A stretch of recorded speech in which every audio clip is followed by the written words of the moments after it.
안녕하십니까. 저희는 유전자 편집 기술에 대한 찬반 토론을 진행할 찬성 측 김민서, 반대 측 윤별입니다. 그럼 목차에 대해서 먼저 설명을 드리겠습니다. 첫 번째로 유전자 조작 기술에 대한 설명을 간단하게 드리고 찬성 측 발언 먼저 들어보고 이어서 반대 측 발언 그리고 각자의 반론, 추가 질의응답 그리고 결론을 도출하는 순서로 진행해 보도록 하겠습니다. 유전자 조작 기술이란 우리 몸의 유전자는 몸의 구성에 관여하는 DNA의 일부분으로서 체내의 단백질 합성에 관여합니다. 이때 이 유전자의 배열에 따라 우리 몸은 다른 종류의 단백질을 만들어내는데 이 과정을 유전자 발현이라고 이야기합니다. 항상 오작동과 실수가 있듯이 우리 몸도 유전자 발현에 관여하는 유전 정보에 잘못된 부분이 들어있을 수 있습니다.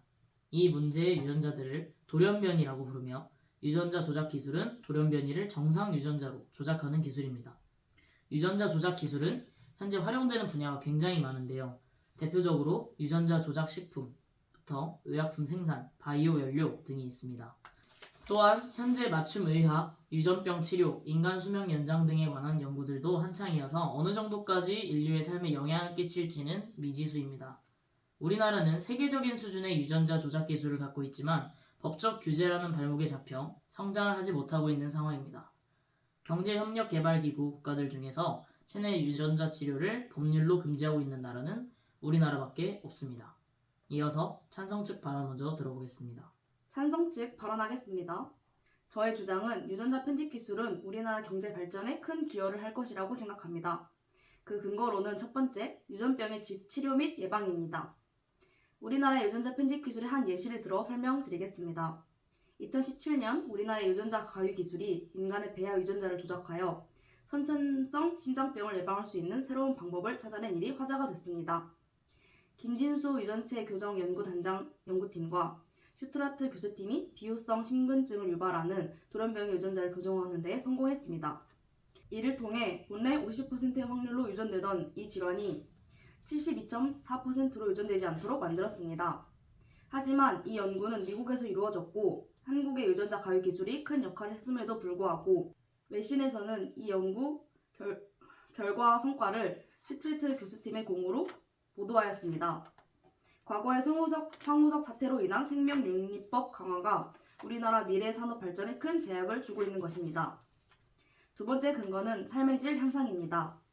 난임 치료 및 배아 건강 향상에 이 기술을 활용하여 배아 단계에서 유전자 질환을 미리 교정함으로써 선천적 유전자 질병을 가지고 태어날 아기들을 미리 예방하여 건강한 아기를 출산할 가능성을 높일 수 있습니다. 또한 태어날 아기들, 즉 다음 세대를 위해서 이 기술을 사용할 수도 있지만 현재 세대의 인구의 가장 많은 비율을 차지하는 노인들을 위해 이 기술을 활용할 수도 있습니다. 노화 지연 및 수명 연장으로 노화 관련 유전자를 조절하여 노화 속도를 늦추거나 노화로 인한 질병을 예방할 수 있습니다. 예를 들어 알츠하이머 같은 병을 예방할 수 있는 연구도 진행 중입니다. 결론적으로 유전자 편집 기술은 질병 치료, 건강한 삶, 생명 연장 등 다양한 측면에서 인류의 삶의 질을 획기적으로 향상시킬 수 있는 가능성을 지닌 기술입니다. 그러므로 유전자 편집 기술의 개발에 찬성하는 입장입니다. 이어서 반대 측 발언하겠습니다. 반대 측 주장입니다. 첫 번째, 유전자 편집 기술 사용 규제를 풀어주게 되면 생명윤리적 문제를 야기할 수 있습니다. 태아 복제, 유전자 조작 문제 등 인간의 유전자에 손을 대는 순간 그 결과는 아무도 예상하지 못할 것이고 사회적으로 부정적인 영향을 끼칠 수 있습니다. 두 번째로 첫 번째 주장과 이어지는 주장입니다. 사회적 불평등이 생길 수 있다는 주장인데요. 우리가 사는 사회는 다양성이 공존하며 그 속에서 서로를 존중하는 삶을 지향하고 있습니다. 그런데 유전자 편집 기술로 인해서 다양성 감소 그리고 사회적 불평등의 발생을 막을 수는 없을 것입니다. 이로 인해서 발생한 문제는 누구의 책임을 물을 수도 없을 것이기에 더욱 심각할 것입니다. 세 번째, 남용 가능성 또한 배제할 수 없습니다. 윤리적 문제를 넘어 국가적 문제까지 이어질 수 있는 문제로 유전자 편집 기술의 사용 규제가 풀리게 된다면 합법적으로 유전자 조작이 사용될 것이고 이는 남용의 문제로 이어질 수 있다고 생각을 합니다. 네, 반대 측 주장과 근거 들어봤고 다음으로는 찬성 측과 반대 측 자유 반론을 하도록 하겠습니다. 먼저 제가 반론을 하도록 하겠습니다. 유전자 편집 기술의 사용 규제를 풀어줄 시 윤리적 문제를 야기할 수 있다고 하셨는데 과학기술은 항상 규제와 함께 발전해 왔습니다. 핵기술, 장기이식, 인공지능 모두 처음에는 윤리적 우려가 있었지만 법적, 윤리적 가이드라인을 통해 안정적으로 적용되어 왔습니다. 유전자 편집 기술은 무분별한 전면 허용이 아니라 생명을 위협하는 유전병 치료 같은 의학적 필요와 안정성 검토를 거친 조건부 허용이 대부분입니다. 오히려 기술을 지나치게 금지하면 비공식적이고 비윤리적인 시술이 음지에서 진행될 가능성이 있어 투명한 규제 하에서 기술의 발전이 더 안전하다고 생각합니다. 두 번째로 내세우신 근거가 유전자 편집 기술은 사회적 다양성을 줄이고 계층 간의 불평등을 심화시킬 수 있다고 하셨는데 저의 생각은 그에 반대되는 입장입니다. 유전자 편집은 기존의 차별을 극복할 수 있는 수단이 될 수 있습니다.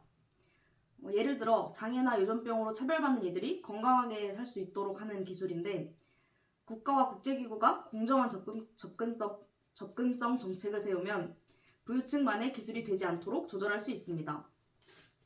의료보험의 적용, 공공연구 확대 등 제도적 대응이 가능합니다.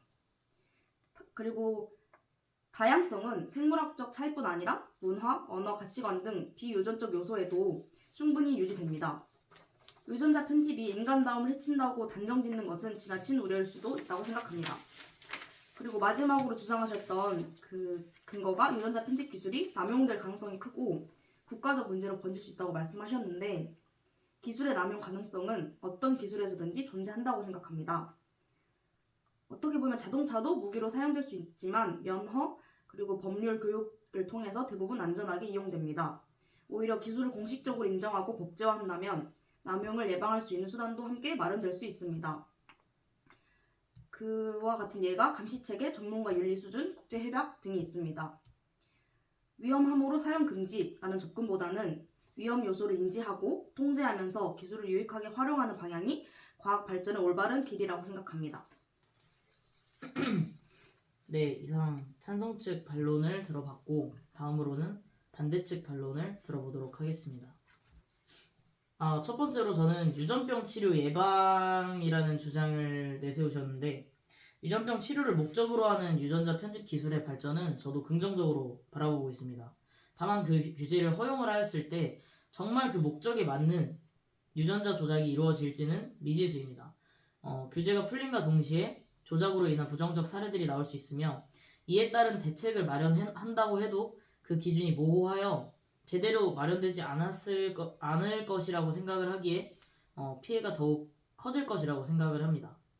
만약 규제의 기준과 대책을 명확히 구체적으로 정할 수 있다면 저는 물론 찬성하는 입장이겠지만 아직까지는 이르다고 생각을 합니다. 두 번째로는 삶의 질 향상 부분을 말씀을 해주셨습니다.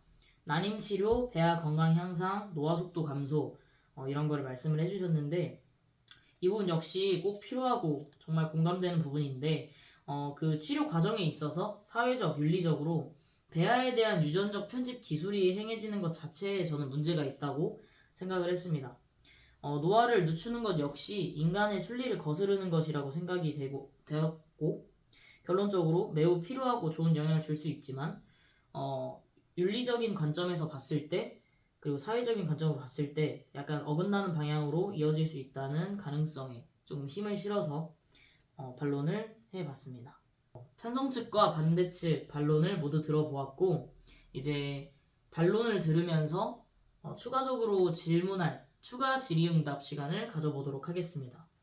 반론을 들으면서 한 가지 궁금한 점이 있었는데 규제의 기준과 대책이 만약에 명확히 구체적으로 정해진다면 찬성하시겠지만 이르다고 말씀하셨는데 그렇다면 어떤 기준과 대책이 필요하다고 생각하시는지 여쭤보고 싶습니다. 저도 이 유전자 조작 기술에 관해서 솔직히 그렇게 구체적으로 알지 못하고 아직 우리나라에서도 규제가 풀리지 않았기 때문에 구체적으로 말씀은 드릴 수 없겠지만 예를 들어서 유전병 치료 예방의 목적이 아닌 다른 목적으로 이런 조작 기술을 행하게 된다면 강력한 법적 제재가 필요하다고 생각을 합니다. 개인적으로는 벌금형보다는 징역형 같은 조금 무거운 형량을 받아야 한다고 생각을 하는 게 유전병 치료 자체가 굉장히 돈도 많이 들고 의학적이고 과학적인 기술이 굉장히 많이 필요한 기술이기 때문에 이런 기술을 사용하는 사람들 같은 경우는 아무래도 재력이 조금 있는 사람들일 거기 때문에 벌금형으로는 안 되고 징역형을 살아야 한다고 생각합니다. 그럼 반대 측은 추가 질의응답 없으신가요? 네, 저는 없습니다. 그러면 이제 찬성 측과 반대 측의 결론을 한 번씩 들어보고 이 찬반 토론을 마무리해 보도록 하겠습니다. 찬성 측 결론 도출해 주세요. 네, 저의 결론은 유전자 편집 기술은 분명 말씀하신 것처럼 윤리적, 사회적 속고가 필요한 기술입니다. 그러나 그것이 기술 발전 자체를 막을 이유가 되진 않는다고 생각합니다.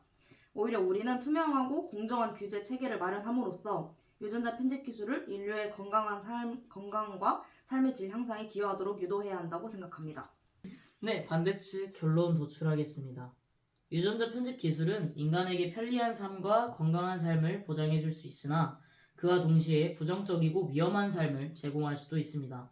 명확한 기준과 대책이 없는 현재로서는 아직은 이르다고 생각을 합니다. 윤리적, 사회적 관점에서 보았을 때 어긋나는 부분도 있으며 무엇보다도 인간의 삶을 위협할 수 있다는 점이 편리함과 맞바꾸기엔 위험성이 크다고 생각을 합니다. 넓은 시각에서 바라보았을 때 우리나라에서의 유전자 편집 기술은 아직은 도입하기엔 이르다고 생각을 했습니다. 네, 이제 찬성 측과 반대 측 결론까지 들어보았고 네, 이상으로 유전자 편집 기술에 대한 찬반 토론 마무리하도록 하겠습니다. 감사합니다. 감사합니다.